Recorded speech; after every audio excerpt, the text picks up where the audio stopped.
Pharaoh was the king of Egypt, a powerful and cruel king. He had forgotten all that Joseph had done.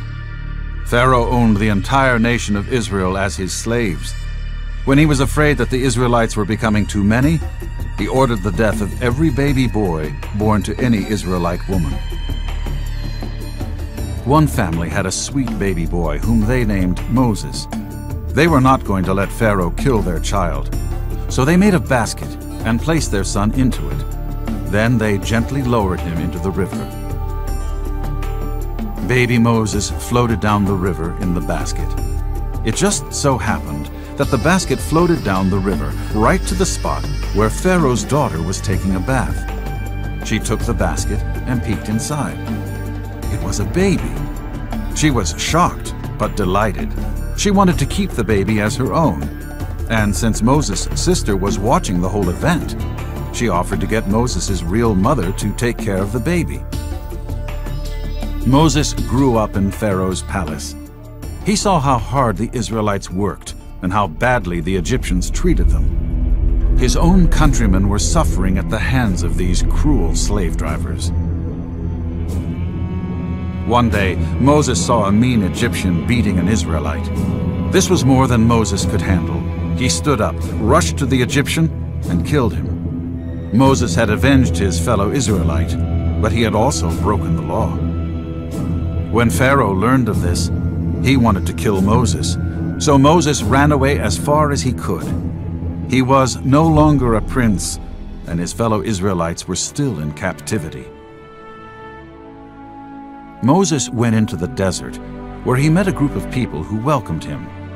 There in the desert, Moses took up his residence. He got married, raised sheep, and passed many years of his life.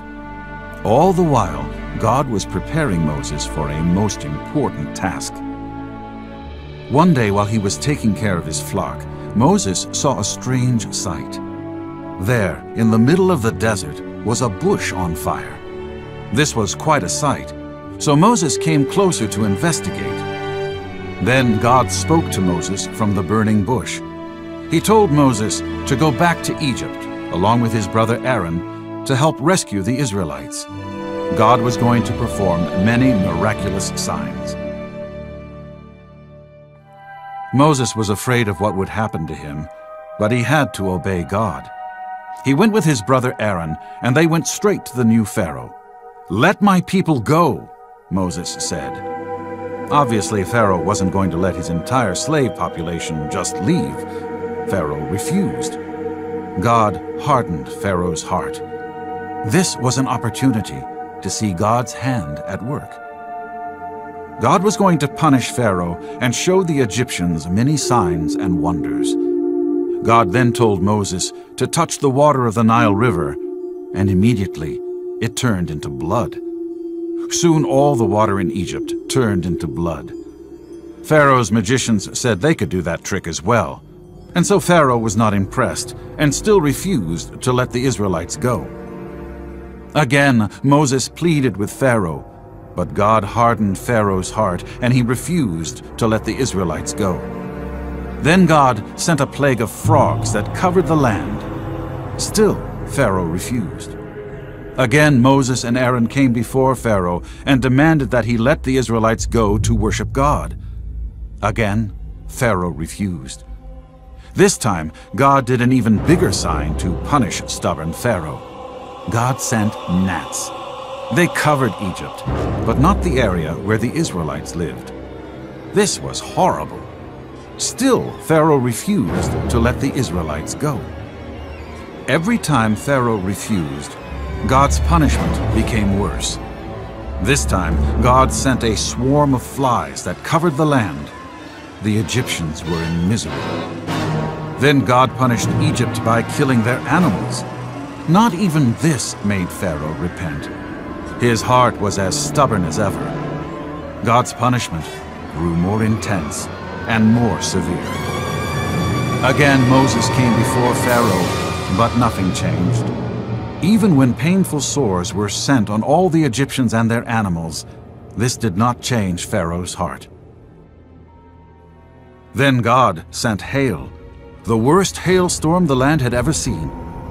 Moses warned the people to take cover, but many did not listen, and they, along with their animals, were killed by this fierce storm. Still, Pharaoh refused. Then God sent a plague of locusts to cover the entire land. It was horrible, but not enough to make Pharaoh change his mind. Then came God's final punishment, worse than any of the other plagues. This time, God was going to take the life of all the Egyptian firstborn, human and animal. God told the Israelites to take a lamb, slaughter it, and paint some of its blood on the doorposts of their houses. That night, when the angel of the Lord would pass by their house and see the blood, it would spare their firstborn. Any house that did not have this marking would lose their firstborn. And so it happened. That night the angel of the Lord came, and all the firstborn of Egypt died. There was loud weeping and crying everywhere. Even Pharaoh's son was dead. The Egyptians became very afraid of the Israelites because God was on their side. Finally, it happened. Pharaoh told the Israelites to leave. During Passover, the Israelites ate their supper standing up, picked up their bags, and walked away from Egypt, never to return.